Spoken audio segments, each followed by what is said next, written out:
Esports podcast, noun. A 2-hour-long video full of banter and nonsense where the guests are only introduced halfway through and the outro makes you think your internet's died. Huh. Right, this is going to be another episode of Daring Minds, the Valorant show starring Gio and yours truly, who actually... It's all right, here's the thing, Gio. If you've never seen the way my content goes when I'm in a new game... This is just the honeymoon period, don't worry. Like, I know right now you're probably thinking, oh, that's weird. You know, the other games, everyone hates on Thorin, but actually they're sort of like warming up to him. Here's how it goes, right? Every single game I come into. So what happens is, when I come into a game, there's obviously not someone like me, because I'm a very unique, idiosyncratic sort of content creator, right? So in the early days, people just act like normal humans and just enjoy the content and go, this is quite good, actually. I sort of like interviews and things like that. But then what happens is, over time, they start to think like I'm a character in a TV show and follow my Twitter and follow like dramas I'm in. And eventually they just start like going, I think it's Twitter's too much though, whatever. And at that point, everyone has to like turn against me, the mob calms, all this. But it's okay from now. For the moment, we can just believe it's just blue skies. It's a new space. It's fields of green. There's a lot of young people eager to learn about esports. So for the moment, I'm just going to lean into it. I'm just going to enjoy it, Gio. There's no sort of Damocles waiting around the corner for me. It's probably going to be smooth sailing, I reckon. I think we finally found the right game. Maybe that's the honest. It's okay. If people are rude, you can just block them, right? Isn't that your thing? That is true. I can indeed confirm that I can indeed just block them. Believe it or not, they don't even have to be rude. Just have to have any reason. I could just wake up. I could be the one. Wake up, see the wrong reply. I can just wake up in a bad mood. Just go. In fact, I've even joked that sometimes whatever, you just got an hour to burn for fucking bus. You go whatever. Who shall I block? Right? Fuck this guy. Fuck that guy. Even has like a team avatar. I don't like. Fuck that. Get out of there. Get the Sentinels guy. Block him as well. Fuck it. Just for good measure. I've started doing like a hardcore blocking policy on Instagram because I get so many just like mind-numbing DMs on Instagram in particular. I can imagine. That's for all horny men. Sure. And like someone says something even slightly that I'm just like, fuck off, but I'm just like blocked right by. You've got the same thing I have as well. Here's the other problem the fan doesn't get. Yeah, when it's the first like 5 people you block, you treat it like it's bloody like the Supreme Court, like, right, we've got to have like a whole process. And did he really mean that? And let's check his history. Once you've had it a million times, like you say, you just get a hair trigger. It's like once you notice like, it might be an arsehole, you just think, fuck it. Yeah, exactly. It's like fucking just block him and worry about it later. I think part of it is like, I know that if I don't block those people, I will argue with them. And I'm like, I can't deal with how much energy that takes out of me. So I just go away and I'll just forget about your existence. It's just so much easier. Indeed. Well, Vanity, you are our guest for this episode. And if anyone was watching VCT Masters, they could have forgotten your existence because you didn't get there. What happened? If you don't know, on this show, it was the first episode. But like, we had you as like the number 1 team to get out of VCT NA. Everyone was even saying on the show like your team was being the best fundamentally. You had like the meta solved. Like, what happened? Because basically that last sort of week or so, it just went to shit out of nowhere, right? I don't think so. I mean, I think the only bad match we played was the guard match. I think against Optic, like, I very rarely say we should have won a match, but like that match, like quite literally every unfortunate thing happened. Like they won a 1v1 on an eco round with 1 HP. Another round, I mess up a plan and they can defuse in a corner and we're not aware of it. So they just win like 2 insanely. I think the defuse was the first gun round and the eco was like the second round of the half. So it's like it just completely throws like a wrench into things. And then against guard, I don't know, we just had a really bad day. But in all of our other games, I felt like we were pretty confident going in. I think we stomped most of the teams. Okay. I mean, So you don't think it was like a fundamental failure? It was just they happened to be the better game player in that specific match. Yeah. Okay. For sure. Obviously, like we'll talk a little bit about your team, but beyond that, the basic structure I'm going to do this episode, since there's no tournaments beyond VCT NA and the VCT qualifiers, we'll obviously use that as a way to talk about the different teams. What are you going to say? I don't think so. Oh, sorry. I thought you said something. Never mind. No. Right. What about this then? So one thing I want to ask about in your team is in your squad, you have all these young players that actually were basically at the exact same level you were at in CSGO before you swapped over. I'm sure you knew nearly all of them. You played with a bunch of them. But the player that is interesting to me as a CSGO fan is Zeta, obviously, because if people don't know, we didn't have like, as beyond Ben Tech, who speaks basically fluent English, we didn't have Asian imports in CSGO. That wasn't a thing. It's not like League of Legends or something. So I thought in your team, it's pretty interesting that you've got this guy because he was considered like the best Korean, right? Yeah, probably up there. I think in CS there was a few in NA. They imported a few Mongolians, right?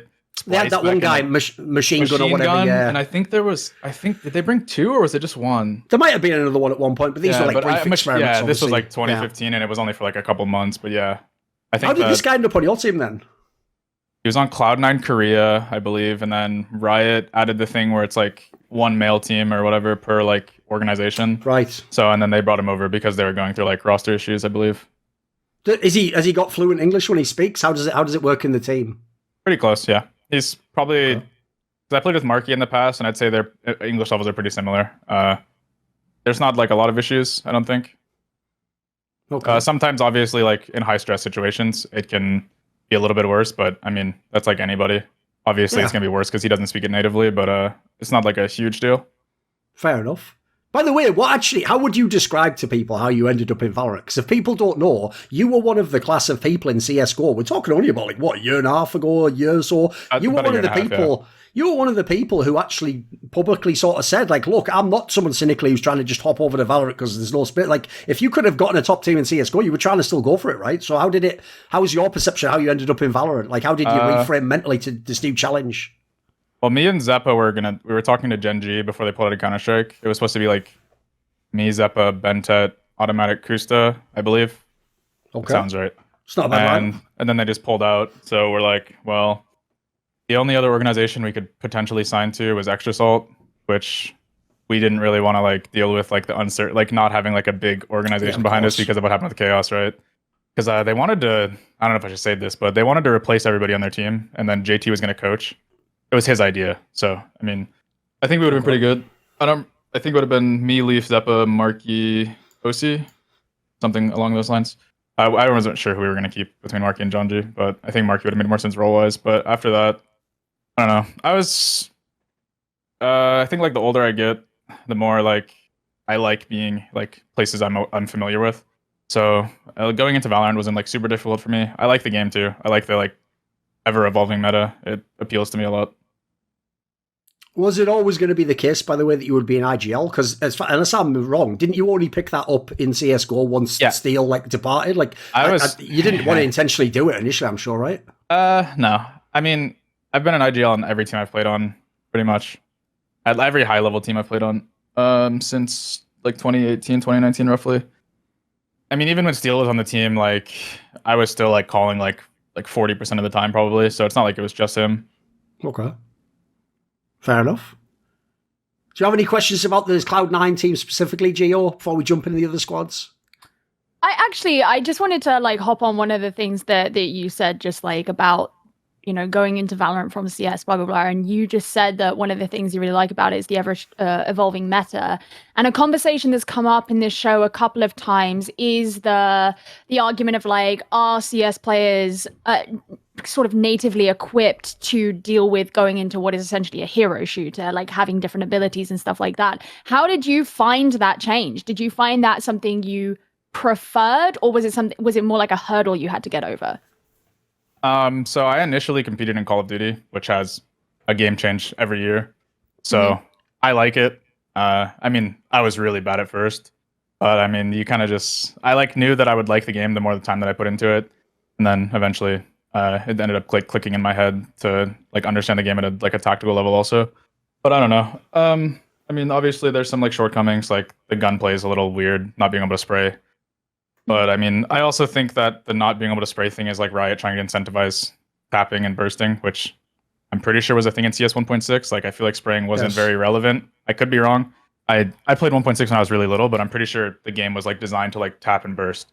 So it's like, I mean, it's different, but it's not like the end of the world like all these people make it out to be. What about, did you actually, one thing, just relating back to the VCT thing again, did you actually think that the meta shift adjusted how likely it was your team would do well? Because I noticed like when you were, everyone was saying you were guaranteed to make it, was right before the switch pretty much, right? Or as it was happening? I mean, yeah, I guess it probably hurt us a little bit, but I don't think it was like the reason we didn't qualify. I think, I think we just like against Optic, I don't know. We felt like we were the better team that day. I feel like typically we don't say it like I don't say things like this at least. Like if we get beat, they were probably better than us that day. But fair enough. The Optic game, it's like we had like the game in the bag and then we just threw. But Must be brutal to see him win the whole tournament then. Yeah, I was talking to my coach about that, but I mean, it got to be in the back of your mind, right? That could have been us. Yeah, I mean, it's whatever. Like, if you're gonna lose to someone, it might as well be the person who wins the entire thing, right? True. Like when we lost to the guard, I didn't feel very many emotions. Like I was just like, whatever, we were bad today. But after Optic, like that was like the most like upset I've ever been about a loss in my quite literally like my entire career. Wow. So I'm not really like losing doesn't really get to me, but it's like when like we have the game, that's like when it frustrates me. Like even being like eliminated from like champions wasn't like as annoying as this was to me. Was it like a point of frustration the fact that NA only had 2 spots? For us, no. I mean, yeah, it'd be nice to have more spots, obviously, because I think that NA is one of the deepest regions. I would say EU and NA are probably the 2 deepest regions. Mm-hmm. But with the limited amount of spots, I mean, I think you have to give international viewership like the reach. Like, I mean, we just saw like 2 teams that have never made it out of groups. One made it to grand finals and one made top 3 or top 4. It's like, that's really good. And like, you can't just take spots from these regions because they don't do well in the past. I mean, after watching the tournament, I would just add a couple of spots to the finals. I would maybe make it, 16 teams or 24 or whatever. That would be better. That way you can just guarantee the slots for all the regions. And then plus, maybe it turns out, maybe we'll find this next one. Maybe it turns out Brazil's actually amazing and maybe South America needs its own. It's like, we could also do that, of course. Yeah. It's like any game. Well, not this then. We'll jump into some of the other teams because another team that was right in the similar spot you were, where a lot of people thought they were one of the favourites to make it to the Masters tournament and they didn't make it, was version 1. And they were a team that obviously, they were shocked, the teams that were upsetting them. So what have you thought actually about the fact that they didn't make it through this qualifier either? They didn't make they haven't made it into this one. I don't know. We've always done pretty well against them in matches and practice. So do you rate them? What'd you say? Sorry? Do you rate them as a team? You think they're a top team? I'd say they're around the top 5, yeah. I wouldn't have said they were favorites going into playoffs from practice and matches. I think they're a good team, but I think that Optic, the guard, and I mean us, I guess, even Exit, I feel like are probably, I don't know, Exit and V1 are pretty interchangeable in my opinion. But I mean, in the last VCT, I think us, Optic, and the guard were a decent amount above every other team in that bracket in that tournament alone. So maybe it's not that way going forward, but I think I guess they had a noob change too, so I guess they haven't had much time with the team, but it seems like they don't have enough initiative taken on their team or something, because I feel like sometimes they just get stuck, which happens to everybody, but that's kind of what I see happen in the lower level teams, that I think they get stuck in ruts or something and it's hard to get out of, which is one of the biggest battles, I think, the mental battle. Sure. By the way, Gio, obviously I don't specifically want to know the exact matches they had in this open qualifier or whatever. I would just ask this about the version 1 team. What do you think generally should be the trajectory for this team? And obviously he alluded to it there. They've got WARDELL technically standing in at the moment. So does it change matters? Should they be a team that should they be in contention to get the actual next tournament? What do you think? Yeah, I mean, it actually surprised me that they didn't make it through this first open qualifier. They kind of failed at the last hurdle in both brackets. In the upper bracket, they were in round 3, which is the one you have to win that to qualify. They lost that, and then they lost to Luminosity as well, which is kind of strange. I mean, WARDELL is an interesting player because I think when he was on TSM, and Vanity, I'd be curious if you agree with this, one of the biggest conversations that there was about him was that the play style he demanded from the team was they all kind of had to play around him. And he really kind of had to be the star of that show. I think he's a great player. But you don't agree? I mean, I think it's not an issue anymore because Chamber's an agent, but I think when Jet was when it's the main agent, yeah, I would agree, because he wouldn't people would always post his first kill stats, but it's he's walking around with an op getting first kills. Yeah, he's getting the kills, but it's not the Leaf, for example, or Tens, they're gonna dash in and create the space for their teammates to open up the round, and then they'll also probably get one, or usually they do get one, right? So it's a little different getting an op pick across the map and having to play a 5v4, which I mean it's obviously really beneficial. Getting a man advantage in this game is really strong, but I think it's easier to capitalize on entry kills when it's a Jett with a rifle a lot of the time, especially on attack side. I mean, defense, obviously, it's the same, but on attack side, it's kind of hard to play without like a. So are people entry. like overrating sort of the value he's adding to the team, do you think? I think he's good. Yeah, I think he's overrated, but I mean, I think he's still a really good player. Okay. I think like the thing with WARDELL is so. Obviously, I could be wrong, but I'm pretty sure that when he was playing on TSM last stage, he only played chamber, right? That's another gripe that I feel like people have, which is reasonable. I feel like within like trying to force one agent into the meta that hard, regardless of how good you are on it. My question with V1 is like, you know, he's not playing with them anymore. That was just for this one run. Yeah, it was just one. It's just he one. was for this. It was just the first right? qualifier. It was just the first right. qualifier. Okay. Yeah. Right. Okay. Whippy just got back like 4 days ago or something. I'm a big fan of Whippy, so yeah, like that was just my concern. I actually didn't know how long WARDELL was going to be with V1 for, but was just like if that was too rigid for their kind of, you know, where they find their success. Yeah. I would say so. Yeah, I think Whippy is really good at using like utility and like randomly just getting multi kills, and he's also comfortable on all of the Sentinels and Viper included. So I think it makes him a really good player. And then when you're transitioning to a player where his like most comfortable agents are Jett and Chamber, and you have a player who plays those agents already, it's kind of obviously going to be rough. So one of them's going to take a hit performance wise.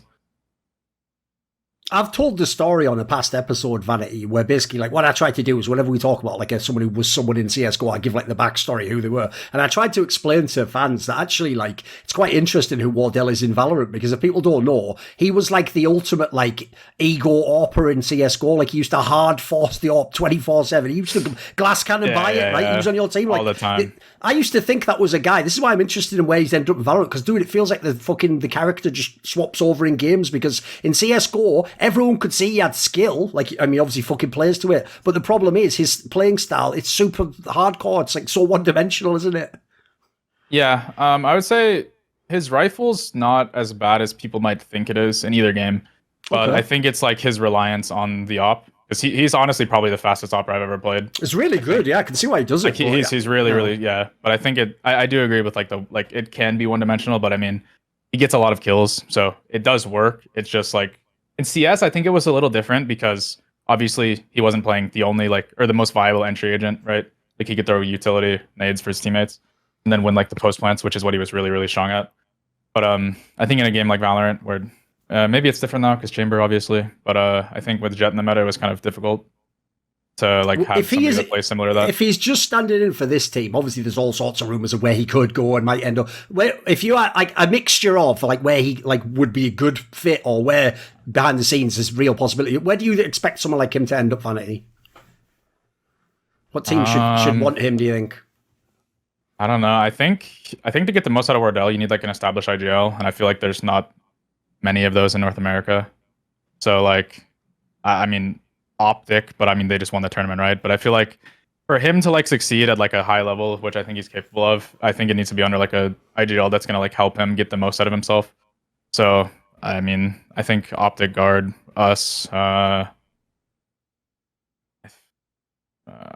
don't even past that. It's like hard. Like I feel like a lot of the in-game leaders are not as much in-game leaders as they are just like strat callers, I guess.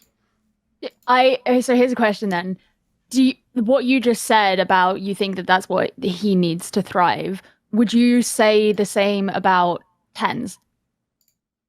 Yeah, I think it's pretty similar.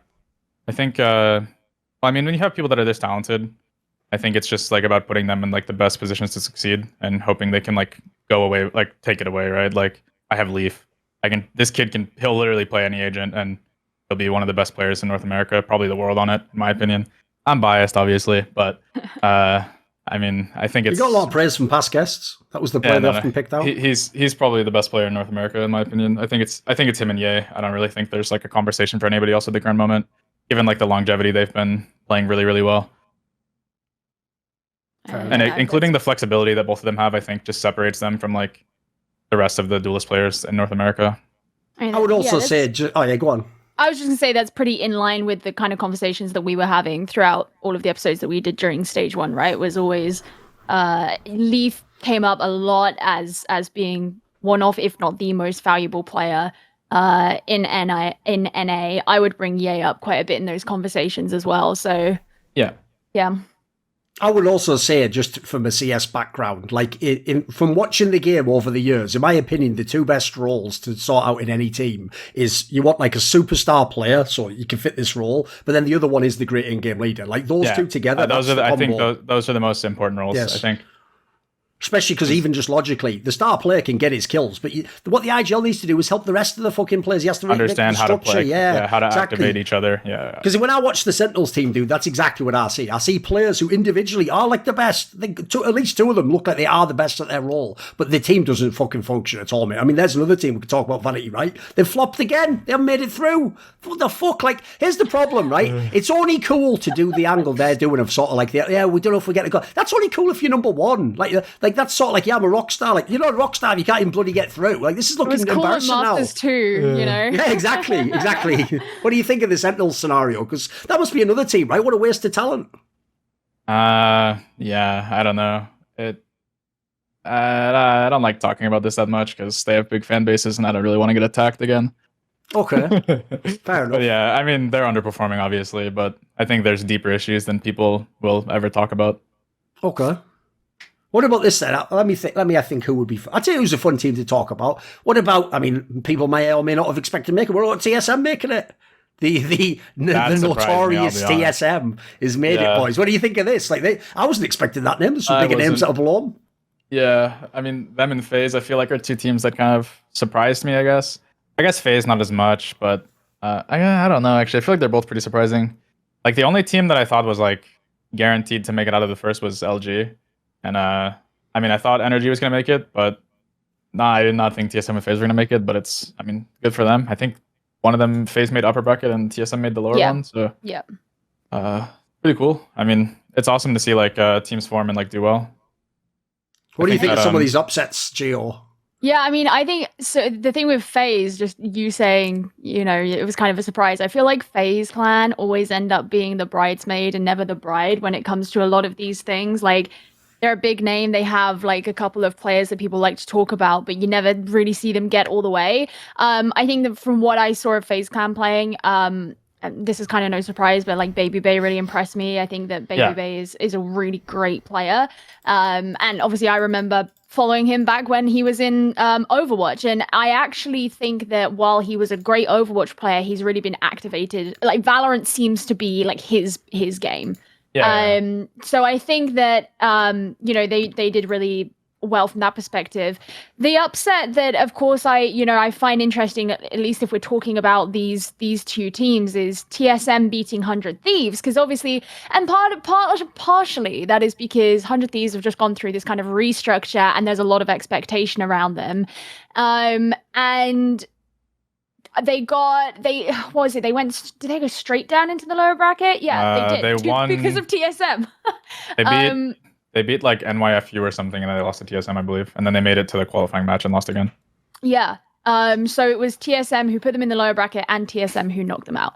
And I think that is a problem it's a learning opportunity, but if the same team can do that to you twice, like, then that is something to consider about. There is clearly some glaring weakness in the way that you're playing. But I think especially like I was interested in this role swap that has occurred within 100 Thieves because of like Asuna kind of being moved off of the Jet in place of Will. That was a thing that I think had a lot of anticipation surrounding it, because to see how that would kind of turn out regarding like Asuna no longer having like op responsibilities and things like that, and so for them to actually not make it through to the to actually qualifying almost kind of took me aback, because it felt like this should have been 100 Thieves time to kind of go through.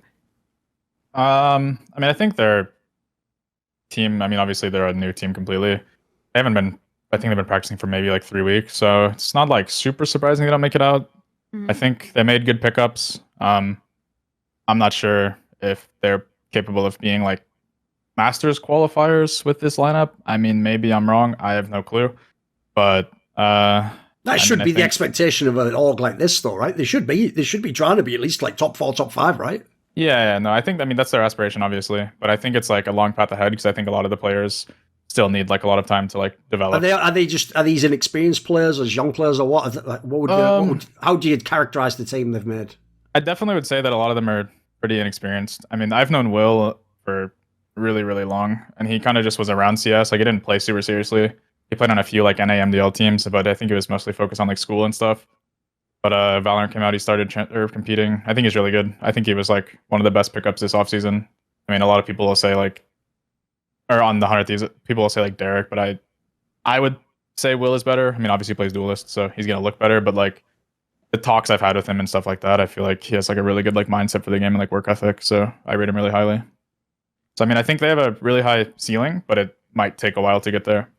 I think like that's the rough thing about 100 Thieves is there's so much mismanagement at the start of this year that whatever the changes that they make, that they want to commit to, that they want to develop, like has to make up for that. And what that might mean is that in order to put the time required to develop the team to that point you want to be is actually going to take you further into the year of not necessarily qualifying for like international events and whatnot than you would have originally liked because you fucked up so much in stage 1.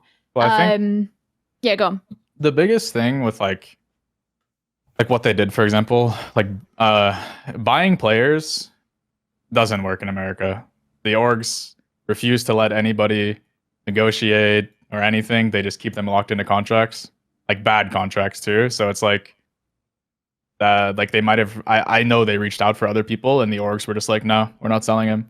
It's so like, you have to just gamble on unknown sort. So you just have to take like somebody you think has like a. So like say there's like a list of like 5 people, right? They go down it. It's no.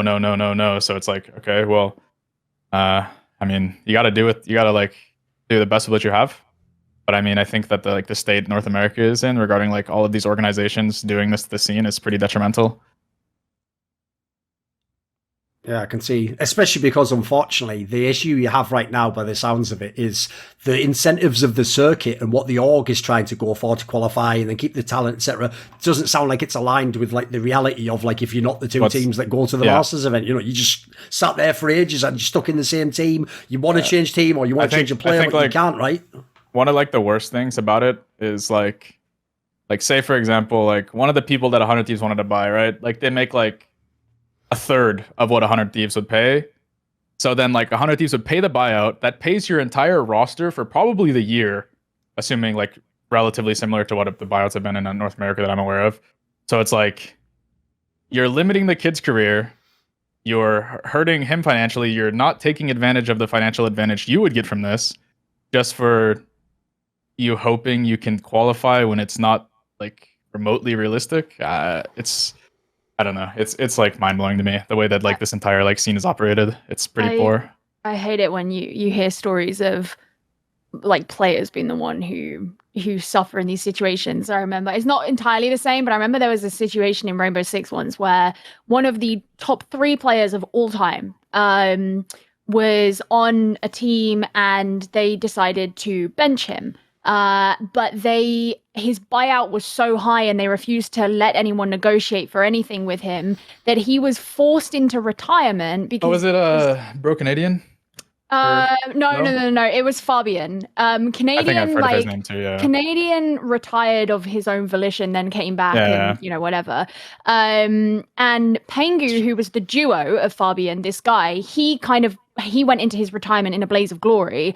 And because this was mid-season, and he was like, here's the problem, is by the time that my contract runs out and I can become a free agent, I'm irrelevant. Like, I'm an IGL. I don't have insane mechanical skill that someone's going to just pick me up for. Like, the number of months that it will take for me to be back on the market, my career is fucked. I don't get a retirement. I don't get to have my swan song. And people were really angry, like, on his behalf because it's bullshit.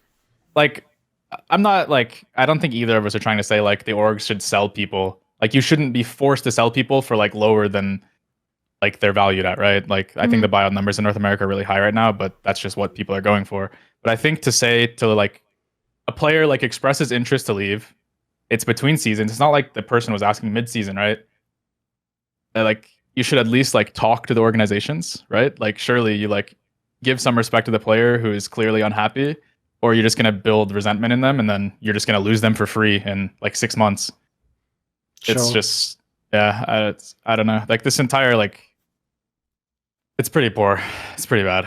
I also think, actually, to the point of what you were saying, Gio, the other bad thing, for example, if you're Sean Gayers, who's in the position to be the coach, or DDK, who's the new GM, it's like, you're having your first try now, but if you're a fan of 100 Thieves, it feels like, mate, I'm done with tries. It's like EG and CSGO right now. So their team's doing badly, but the problem is because their team did shit for a year before, it makes you feel like, well, I don't want to wait for another year. Like, get them out now. Just get them all out now. So it just means those guys are going to get a lot less chances. Basically, they probably have to just succeed next time. That's it. Like, the next one's it. Otherwise, it's all year gone. It's a weird sort of concept that you kind of bring up there, because it's like, yeah, if you're a 100 Thieves fan, like you're sick of it, but it's like, is this the same 100 Thieves it was last year? It's not the same team. Like you've got like a couple players who are still the same players, but other than that, like it's not the 100 Thieves that those people were a fan of before. And that's not me saying that you're wrong in what you're saying, but it's like if you're a fan of 100 Thieves and you're like, I'm sick of this, unless you're specifically there for like Asuna, then that's not the way that you can look at it, and that's just the way it is. Like you're a fan of Nadeshot if that's your attitude, right? It's like you're a fan of buying their merch, you're a fan of the company, you're not a fan of the team. Like this team is brand new. This is a new concept that is starting its regeneration, and that's how you kind of have to see it.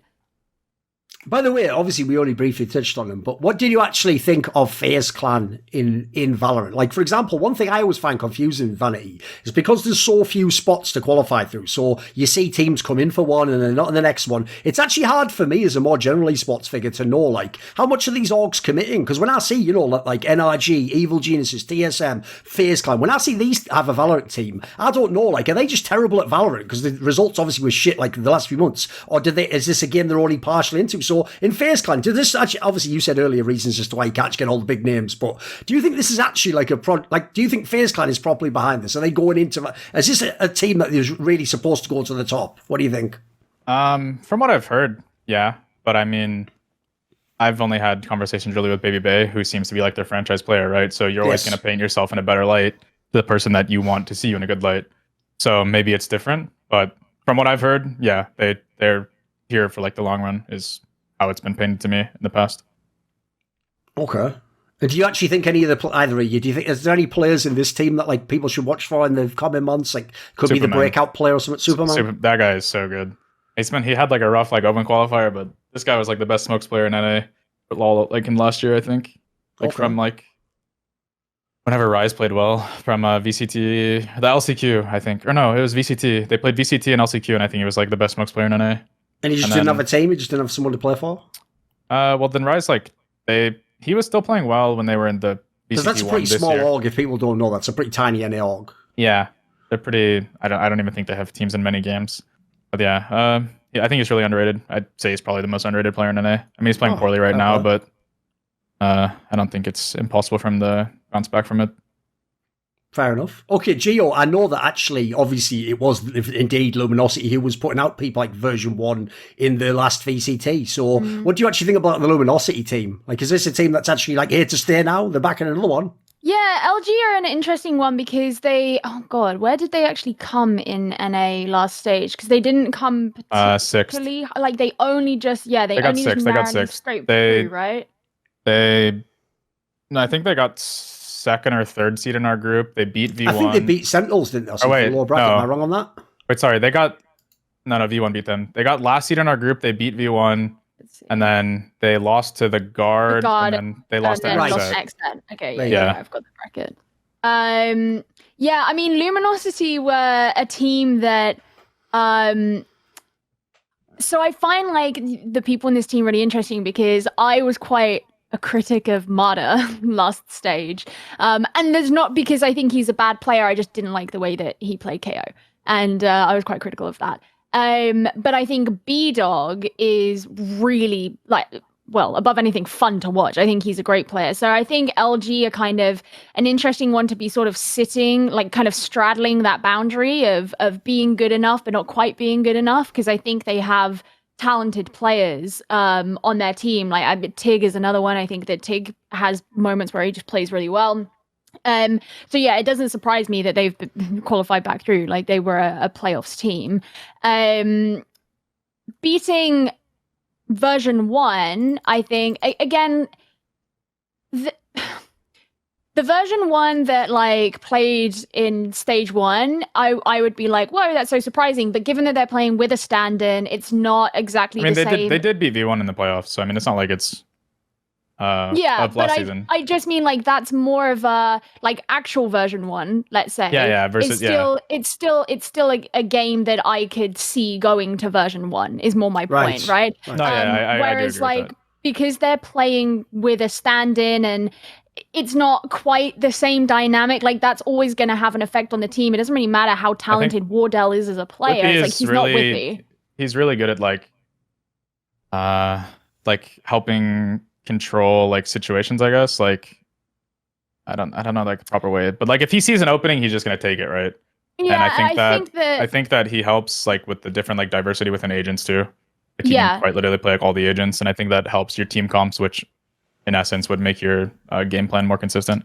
Yeah, it's almost like, you know, WARDELL, the way that he plays Chamber can sometimes, well, when he was on TSM, that was the replacement for a duelist. Like, they would play without a duelist and they would just have him in that role. Whereas I think that Whippy, even when he's playing Chamber, obviously he can play all these other Sentinels and whatever, he can fit into, like, whatever, like, sort of micro role, I guess it is, the team needs him to be in that moment. Yeah. And that provides a lot of flexibility for the way that they can approach situations. And so, you know, that combined with the fact that, yeah, WARDELL isn't a synergized member of this team, it doesn't surprise me too much that that game went Luminosity's way. But I think looking at their games that they did play in these qualifiers, that's probably one of the games that I would have assumed to be the hardest, that and the TSM game. But me saying that the TSM game is one of the games I would have assumed to be the hardest is kind of coming with the element of hindsight that I know that TSM did really well in this qualifier. I don't know if that's necessarily an opinion that I would have had at the beginning of the qualifier. No, yeah, I would agree with that. I think that not many people were super high on TSM, unless you're like a TSM fan. I mean, they played well, fair play. But I think I mean, we said it earlier, but I think FaZe and TSM definitely surprised the most people this qualifier. Obviously, they made it, but I mean, teams can surprise and not make it. And I think that they did the entire thing that they need to do. I mean, obviously, it's only one part. You're only in groups. You haven't actually like made like that's true. Yes. like the LAN or anything. But I mean, it's a good first step for sure. Sure.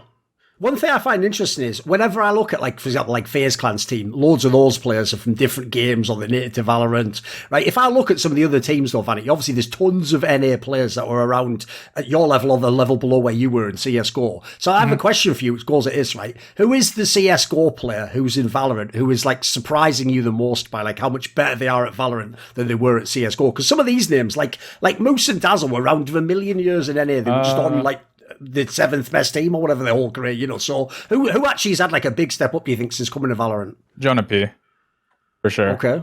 He was like I don't even, they would be MDL, but they would like get into relegation. He's kind of just like, I mean, I don't know. This is just so barely even pro, like on the semi-pro level. This is like my outside looking in. I've talked to him a few times, but it seems like he was in like a friend group that never really, like, I don't think they took the game super seriously, and it's kind of cool. I mean, it's something I've talked about before. It's really cool to see like people notice their mistakes in the past and like do a 180. And I think that a lot of Valorant players haven't done that, which is kind of depressing to see because it's like a second lifeline, and not very many people get anything like this. Yes. Absolutely. Yeah, by the way, that's the player for the Guard, in case people were unaware. Yeah, I would even say as well, Vanity, like one of the number one things I'm amazed by how many people... I can't believe when I've heard all these stories from my ex-CSGO friends where they say that the shit talking's almost as bad in NA as it was in CSGO now. Like, dude, that's got to stop, surely. Like, if you're a young player, if you talk shit to better players than you just limit yourself getting in teams, mate. They're just not going to pick you up. They're going to hold it against you. Yeah. I mean, I did it in CS. Everyone does. It's the problem. It's a moth to a flame, isn't it? That's the problem. It just makes it. It just makes it like I tell people not to do it. I still do it, but I'm dumb. But like these people that are coming up, right? Okay. Yeah. I mean, I think it's different though. Like, right? Like when you're not established, like you probably don't want to be burning bridges with people. No, exactly. Yes. And get your foot in the door. Yes. Right? Like I've helped a bunch of people. Like B-Dog, for example, I told LG like 1,000,000 times to get them. I was like, dude, just get this guy. I played with him. He's insane. And then, I mean, I think it's really good. But I think it's pretty important. I mean, obviously, like, it is a competitive environment. People... It does go hand in hand with battling people, and sure, yeah, there's a bit of that, yeah. There's a bit of that, sure. People are not going to mesh. But I'd say for the most part, like, I feel like a lot of, like, the trash talk really isn't meaningful. Like, it's people just trying to get interactions, which... understandable, honestly. Well, actually, there's one thing I will tag on then. Here's a key distinction if you're young. Because you're right, obviously you can also just be fun. Like, I'll give you an example. If, like, fucking FNS and then someone who's also at his level and saying, if they were battling a scrim, you'd know it's jokes, right? But that's also a thing I'll say if you're a young player. You might not know the relationships in the scene, so you might not know that they're joking, but if you join in a random fucking game, they might, they don't know who you are, mate. So they're going to take that seriously, aren't they? Yeah, absolutely. I think it's like different if, like me and like FNS like are in a ranked game together and we like type to each other. Like people like jump on it. It's like, yes, guys, I've known this guy for like 4 years, man. Like it's not serious. You guys don't need to do this. It's like then you're always gonna have a bad taste in their mouth about this person. It's like when you're streaming and like people will come into your chat and they'll try and make like joking insults and it's like, hold on, like, bro, it's like it's like they don't even follow or followed 5 minutes ago. No, it's like, dude, if you followed me for like 3 years, dude, type whatever you want within reason, obviously. Yeah, but it's if I see you in my chat and I recognize your name, like, yeah, you have a lot more leniency within what you say because, like, I know you're not just here to be like a dick. Sure. I think that's the distinction I was going to say is like you kind of have to have a rapport with that person, like, you know, whether you have been rivals, teammates, whatever, known each other for a really long time or whatever it is, like, especially if you're a young, like, new player, if you come in and you start like throwing around trash talk because you want to look like that guy or like join in with the theatrics, it just doesn't quite sit right. It's like sort of like sit down, you know, like earn it. You have to earn it. Absolutely. Exactly. All I'm going to say is, like, you know, when I was young, I used to think it was really unreasonable, all those scenes in movies where in American colleges they're all getting hazed and stuff. Then I met actual fucking esports players. Like, I was like, these guys need to be bloody hazed. They need some fucking fucked up ritual to make them get in line and actually not be an arsehole. Like, instead, people just gave them a sack of money and said, have at it, play video games. I do think that on average, the like average Valorant pro that I interact with was a lot more like welcoming, I guess, than CS. Okay, that's cool. So, I mean, maybe it's because I'm better, like we're on a better team. Right. But even when I first switched, though, like I was really bad, and people were like way more like welcoming. Like, so I think that, or like at like Masters, for example, like Boaster, like Scream, all these guys, like there's really nice guys, and I feel like they would come up to you and introduce themselves. In CS, that wasn't really a thing, which I mean, doesn't need to be a thing, but it's like, I can't lie, even though, by the way, I've met Scream, he is a really nice guy, he's a cool guy, etc. But I can't lie, if I was Scream, like, you have to remember, Scream was like an enormous name in CSGO. I would even just do that just to fuck with you, dude. I'd be like, sorry, oh, you used to play CSGO? Well, that's cool, dude, I didn't know. Like, I'd go the other way, I'd try and make a trash up, but I'm an arsehole, so whatever, fair enough. Yeah, no, I just think it's... Well, you would expect him to be like that, wouldn't you? You'd expect him to be like, who the fuck are you? You know? Sort of. Yeah. It feels like more welcoming. I mean, I don't know. It's not like it matters. It's just... It's nice to feel like, or like the Gambit guys, for example, like Redgar. He actually might be the nicest human I've ever met in my life. He's so sweet.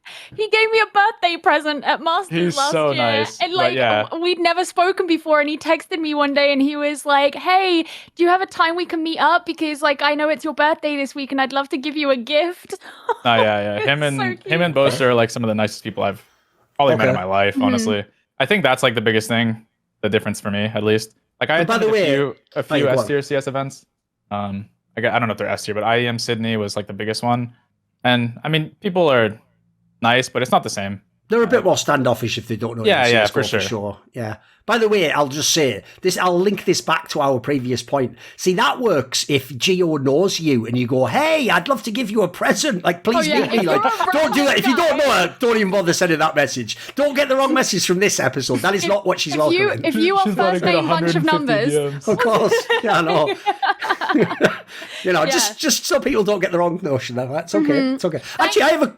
Yeah, go on. I was going to say, well, even though I guess there wasn't an audience, but thankfully where we did like meet up at the venue to, he gave me this birthday present was somewhere that people wouldn't have been able to access without a badge. There you go. Okay. That could have gone badly for sure. Yeah. Like, a question I actually had for you, Vanity, just because this is a detail I noticed, is obviously MCE, the coach of the Guard, who was another team that people are very impressed with, and they're supposed to be one of the best teams right now. He used to be your coach from Chaos, right? Yeah. So can you give me some thoughts on this guy? Who is this guy? Because I've noticed some of the other episodes, some of the guests actually praised him and thought he must be doing a good job. I would say, I feel like all the coaches I've had, at least my last 3, have been really like impactful on me as like a person and a player. And I think that he's really good at getting people to like buy into like a system. I mean, he's pretty hard on people. So if you're not good at taking criticism, it's probably not going to work. But I think that, yeah, no, I mean, it's a lot of people, right? I think you need like, I don't know, if you really want it, criticisms, whatever. I think a lot of people aren't very good at taking criticism because they're actually not here to compete. They're here for the money, which fair play, dude. It's a job at the end of the day. Yeah. But it's like, I wouldn't like, it's hard to like expect longevity when you're not like pushing yourself every day, in my opinion, at least. But yeah, I think really hardworking, nice guy. I mean, I've known him pretty long, honestly. I thought he cheated. I played him in a SIVA match when I first switched to CS, and I thought he was a cheater. He's like a 0.9 player on HLTV, so I was pretty bad at that time. So he just outbrained you, I see, okay. Well, yeah, in that case, he should be a coach. He's nailed it. He's got the role. You don't need the hands for that. Yeah, perfect. You got it nailed. I think definitely over the time on Chaos too, he got a lot better at handling his emotions.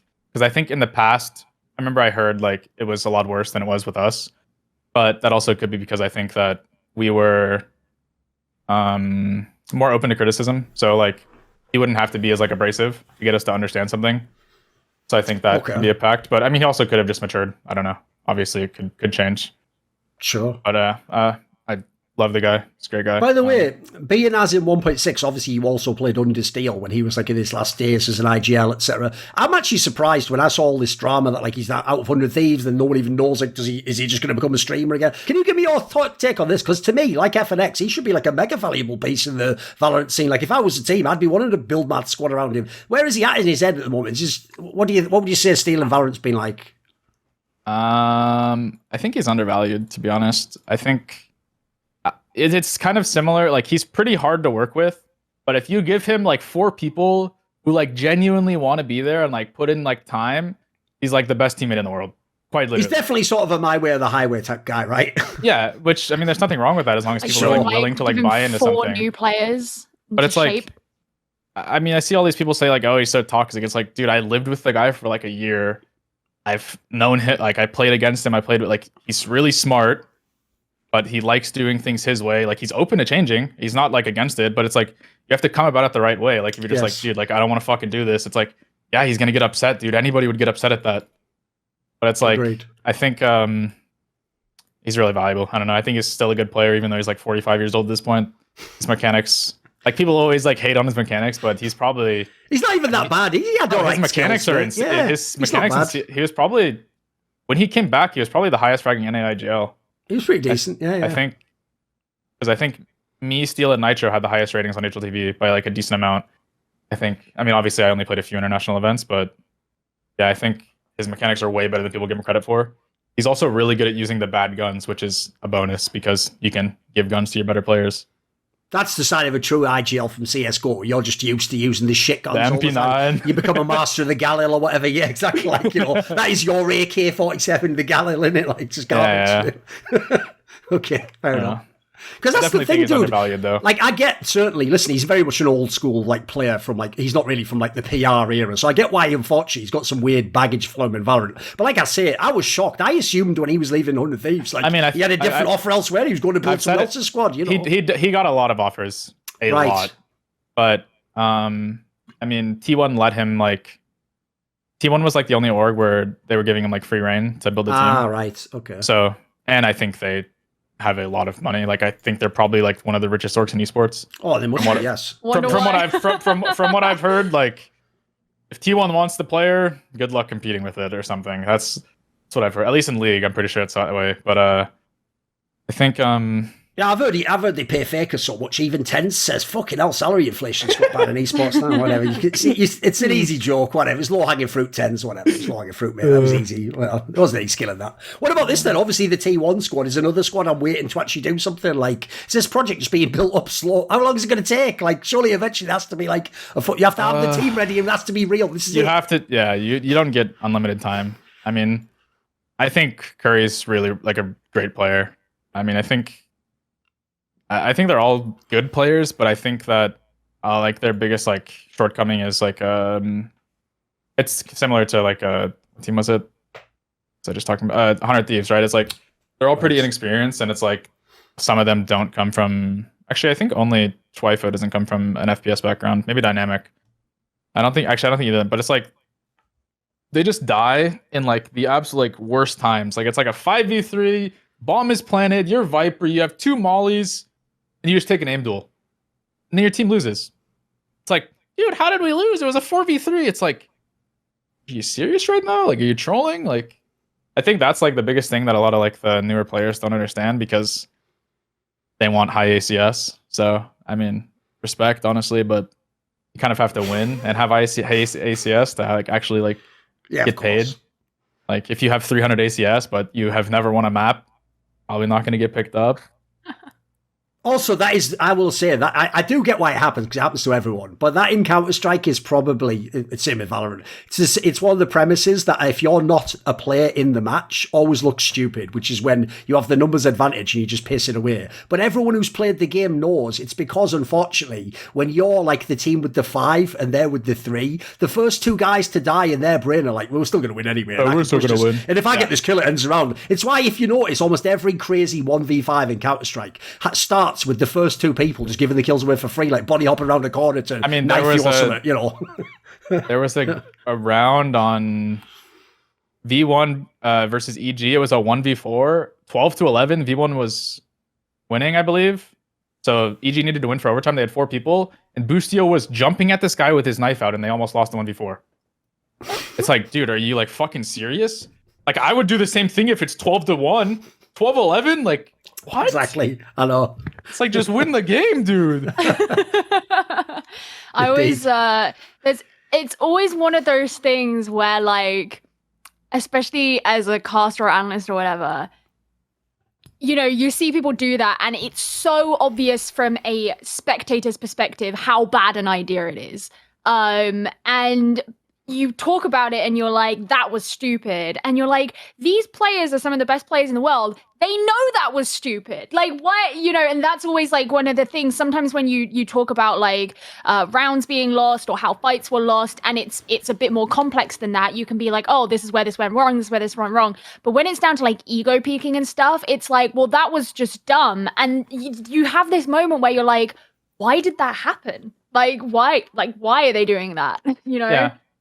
I mean, I think it's like a combination of things, like stress. I think stress is probably the biggest one, but I mean, I think it's like overconfidence is like a big thing. It's like you need to be confident, but like there's like a very fine line that passes. Sure, yeah. And I think player thing as well, like, right? Yeah, no, for sure. I think it's definitely a thing in a lot of the younger players more so than like the more experienced people. But I mean, and even maybe throw boredom in there. People don't just want to sit and hold the spot, you know, while nothing happens. It's why famously one of my ultimate pet peeves in CS:GO Vanity was people who save, but then the last second peek the corner and die. And it's like, bro, the whole save's just ruined because you couldn't sit for 1 second more looking at a wall. Like, I know fans are just like, you go on about it too much. It's like, because it's just an obvious negative, isn't it? Like, there's not really much upside to doing it. It's just, you were just bored and there's 5 seconds on the clock. We all get it. Yeah. I mean, yeah, I understand it, but it's like, there's like rounds, for example, like if you get like a 5v3 and the bomb's planted, all 5 of you could probably not play the round. Just take your hands off your keyboard and mouse and you'd probably win. Yes. But instead, all right, guys, let's do this. And then you peek and die. 4v3. It's like, well, the round's over. It's like, that's actually a concept, by the way. What you just described is exactly how Lurpis, he's called Tommy now, obviously, but he used to be like a 1.6 player. He was a top player. He's worked with MIBR and stuff. If people don't know, he had a concept. It's exactly what you're describing it as. It's rounds where the player would have won. If he actually would literally say what you said, if they took their hands off the keyboard, as in, like, you know, you're in 1v1, and if you never peeked it turns out the guy never actually checks the bomb and you just win. Like, because the reason he made that distinction is because it's a quite a unique scenario if you realise that just you doing things lost the game. Like, you actually couldn't have lost if you'd have just gone out the room. You would have just won as an AFK. Like, just something to think about. Food for thought if you're losing by doing things in a game. Maybe sometimes being active the best at that thing moment. to do is nothing. It is. Indeed. I have that so much. I mean, like, I'm like a shit tier player anyway, but like if I'm streaming, I will outright be like, I know this is a stupid decision, so that when it goes wrong, like my chat can't get mad at me. It's like, I knew it was dumb, right? So like they can't get mad at me. So yeah. Exactly. All right, I've got another question, actually. One thing I want to ask about, since we only briefly touched on them, one player I did want to ask you about, Vanity, is Sub Rosa on TSM. Because he's another guy where he was exactly the same level you were at the end of CSGO, but he's another guy where, like, I actually thought in CSGO, if people don't know, he effectively sort of politically and socially fucked his career, because there was this whole drama of did he cheat years ago. And because he never sort of like, really resolved it, he kept getting stuck at, like, that tier 2 level, right? But I actually always thought, if you looked at his skills, actually at the end of 1.6, he was looking pretty decent, dude. He looked like he could have maybe gotten like another bump up a level. What is he like really in Valorant? I think he's good, but I think that I mean, he's like a huge streamer now, so sometimes he'll do plays that might be a little too aggressive because he's used to it. But I mean, I think he's really impactful. I think he's IGLing now too, and that's like his only shortcoming. But I think that's one of the easiest things to fix, honestly. So it's not like a huge shortcoming. But I mean, how different is IGLing in Valorant, by the way? Because I would always say the problem in CS is this, right? In CS, it's just that you're playing a guy who might have like 10 years of experience at exactly that role in a fairly similar game. That can be hard, but I'm sure like the variety of all the different agents, it must be tricky in Valorant. It must be very different as an IGL style, right? I would say it's a lot less having like a singular IGL and more so having like multiple people like coming up with ideas. Like, I'm the one that makes the final decision like 90% of the time. And in CS, it was probably pretty similar, but I also would make like mid-round decisions in CS because it was easier, right? Like, we had 5 smokes, 5 mollies, 10 flashes, or HEs, whatever, something like that. So it's like, it's a lot easier for me to control it when I know exactly what we have and like how to use it. And like, they don't just randomly have like a jet in an off angle. Like, so I think it's just different. I think, honestly, I think the longer the game is out, the more it strays away from being like a Counter-Strike. Oh, right. How do you think it's different?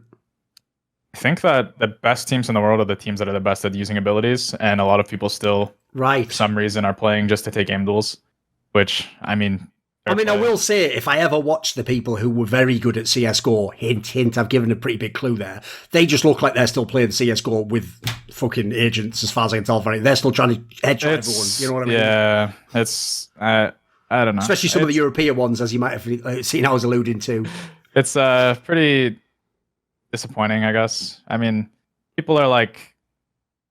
I think that's like the biggest thing that like holds people back is like the lack of willingness to accept the game for something else. I think that's probably like the biggest thing that separates like people that transition.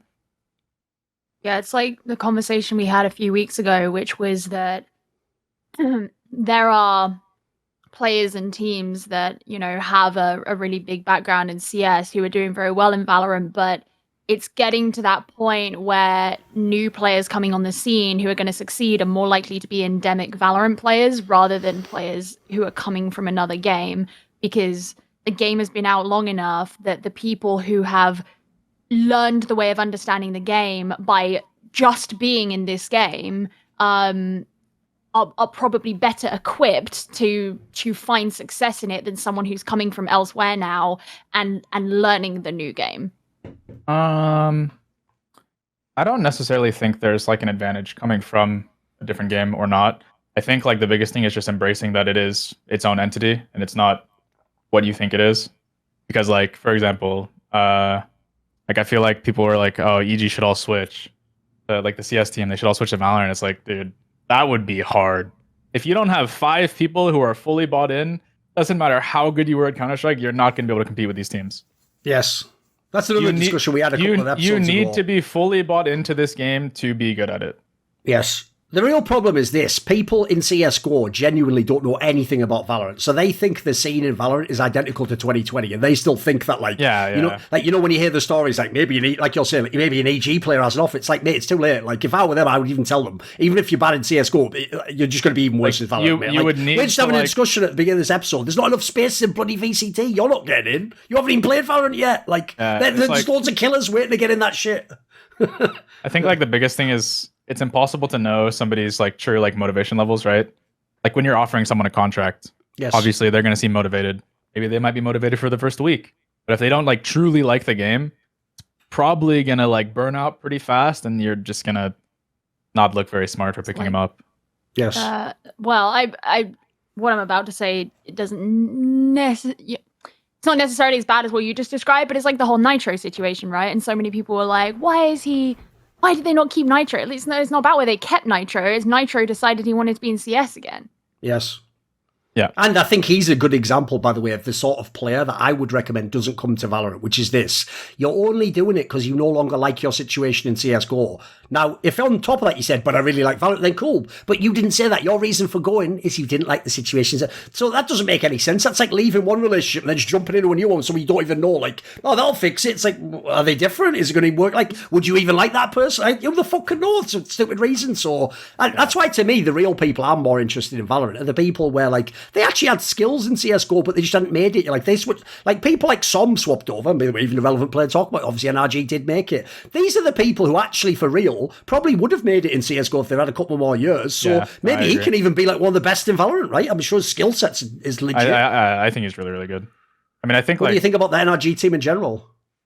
I think they're good, but I think it's like the same thing like at touching. It's like having like an in-game leader versus like a strat caller, right? Like having someone who's gonna like say, all right, guys, it's okay. Like even if it's not okay, or like, oh, that's my bad, I think is a lot different than just having someone who's like calling strats.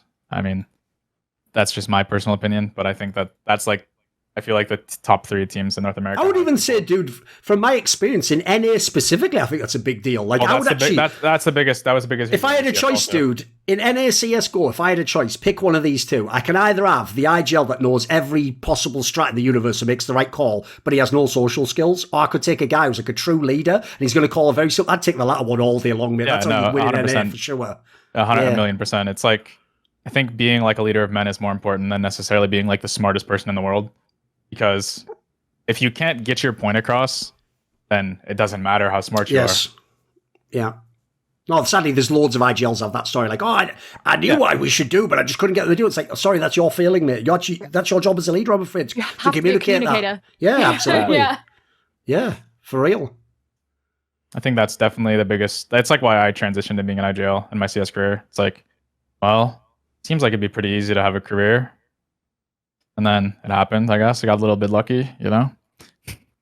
But yeah, no, I think just like buying into it, like you have to want to do it. Like I feel like all these, like a lot of the IGLs, like they just kind of do it because they got asked, like, oh, here's your money. Can you IGL? And they're like, yeah, of course.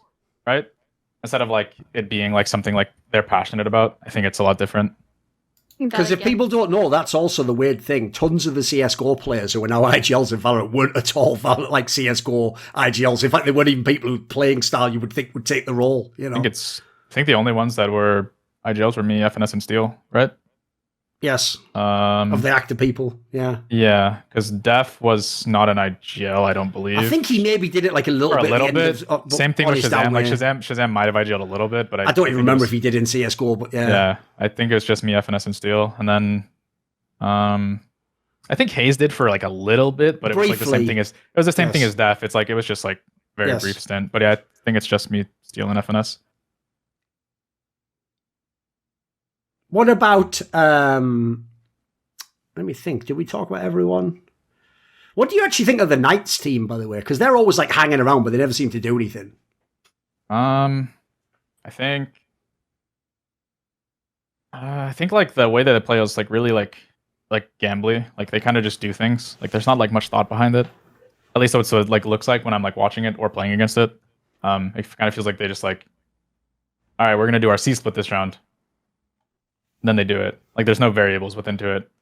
Like say like on Haven, for example, like if nothing happens A, you know, maybe you could go back A, like maybe they don't dart or anything. You're like, oh, they're probably not A. Now let's go C split, guys. Come on. I think that's what it feels like watching and playing them. But I mean, maybe it's different. So I think, I mean, they have individual players. They're really talented. But I think that's like the biggest downfall of them. But I think that's also a big downfall of a lot of the teams, like in North America, which ties back into the IGL issue.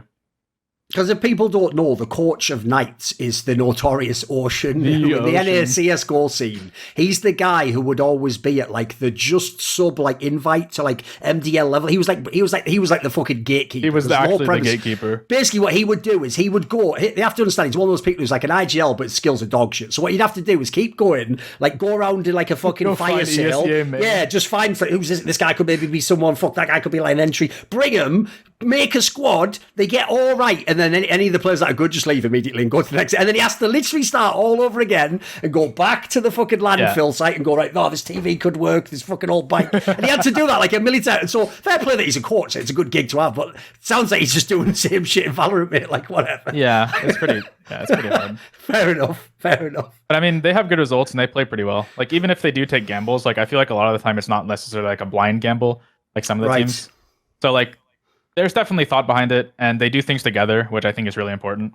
So, I mean, they're not a bad team. I think they'll qualify for the second stage, or for the second qualifier. What was there in the... Oh, okay, it was 100 Thieves that they fell to. Yeah, I think it was really close, too. Okay, so it's NRG put them down into the lower bracket. Okay, interesting. I always, I would agree with like the assessment on Knights. I always thought that like Ban was an interesting player because I think Ban's a good player, but then sometimes we'd have rounds where I'm like, what are you doing? Like whether it just seemed a little bit undisciplined or whatever. Yeah. And sometimes put a leash on him, you know. But but other than that, I think that like with some more depth is probably like the best word to put it. Like that, you know, they could do pretty well. Yeah, no, I agree. I think it's just more so about like getting systems in place and stuff like that. So it's like, what do you actually think, by the way, about because we didn't ask you much beyond like the little bit you said about when Optic beat you in the VCT. What do you actually think about them winning the Masters tournament, dude? Is that a surprise to you that they would win? Like, is their team actually the best in the world? I still think Gambit's the best in the world, but okay. M3C, whatever. Yes, M3 champions or whatever. Yeah, yes, sure.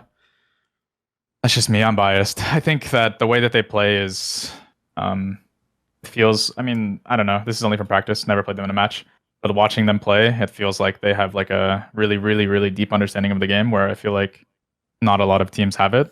And that's a very popular take on the show. Basically, the way I would describe it is it sounds like Gambit are like the player's favourite team. Every top player thinks Gambit is the secret best team in the world. Yeah. Yes, everyone's exactly. like Chronicle. Yes. Worship the ground Chronicle. Yeah.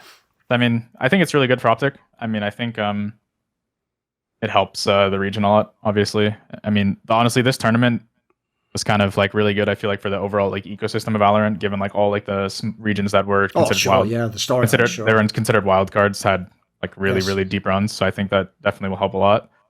But I think EU had a pretty poor showing, right? Like, what do you think about Optic winning, but with all those like neon comps? It's like the fucking the gimmick or whatever. Comps. Like, yeah, exactly. I mean, what do you think about their cringy ass comps, Vanity? I mean, they make it work. It's all that matters. But I don't even think they played in the grand finals. So no cringe comp to win. No, they didn't. Yeah, but shame, disappointing. They didn't play any of their neon maps. I think like the weird thing is they nerfed neon for some reason. This is pretty recent, right? Yeah, I think they just did it, and I don't understand why. But I mean, I guess like I know nerfs are just gonna randomly happen. Yeah. But I mean, I feel like the neon one was kind of like wasn't it like her wall unneeded. Doesn't harm people? Her wall doesn't do damage anymore, and her sprint is like 10 seconds instead of 15, but when you get a kill, it goes back to 100%, which I think is a nerf because like you're not really using your like if you get a kill with your sprint, you're probably not going to need to pop it again. You're probably using it to run into a site or rotate, but you just nerf like the time that changes, like it breaks like the timing. So it's like I feel like it's more so like pretty substantial nerf more than anything. I mean, maybe not. But I think even Victor was talking about on his stream. It's like it feels unnecessary. It's like you're changing the identity of the agent. Will it still be used, do you think, or do you think this will mean it goes out of the meta now? I think the wall damage being taken off is pretty like stupid. I don't understand the point of it. Like the wall is supposed to like I think kind of the whole point of the ability, right? It's to stop people from coming. Yeah, exactly. But now they can just run through it with no like repercussions, right? So like Viper Wall, you take 30 damage initially, or maybe it's more. I don't remember. And then Phoenix Wall, you burn obviously, and I think those are the 2 walls in the game right now. But then for some reason, one of the walls randomly doesn't have like a mechanic that either damages or decays you. So I feel like it's kind of on an agent that already isn't like super strong like by herself. It feels kind of unnecessary. Like, you know, Optic are probably the best example of a team who have made Neon work well, and their way of playing her is relatively high risk. You know, it's like when Victor is playing Neon, it's like he has to put himself into some high risk situations to actually pull off the value that they want to get out of that. And so I feel like if that is your example of the best way Neon is being played, then it makes it kind of questionable as to why you want to make her more high risk, right? Because sure, like people could choose to play her safer than we see from Optic, but they're not, because maybe someone might make it work, but they're not doing that. So this is what we have to go off in terms of like how to get success from her. And I do find it strange because, you know, I don't know what their reasoning is in terms of like, I don't know what statistics look like in terms of how she's being played in ranked, and like if they're taking that into account, if that's different. I don't know about any of that stuff, but it is strange to me that like an agent who is not like hyper prevalent in like top tier play is being considered for enough. Like it's not considered OP in fucking solo queue, right? Like this isn't an agent that like carries or something, right? No, surely I don't not. think so. I don't even think the agent's played very much. That's why I actually think you might know. It might just be like they just randomly wanted to, like maybe they just themselves decided it's secretly too strong. As I don't know. Yeah. Because it surely can't be based on VCT. That would be a bit weird. I don't think one team ran it most of the time. I don't think Riot balances off of like the pro play very much. In the other games, they very rarely do. Unless it's like absolutely like broken. Yeah. But yeah, I feel like it's usually not based off of like pro play very much.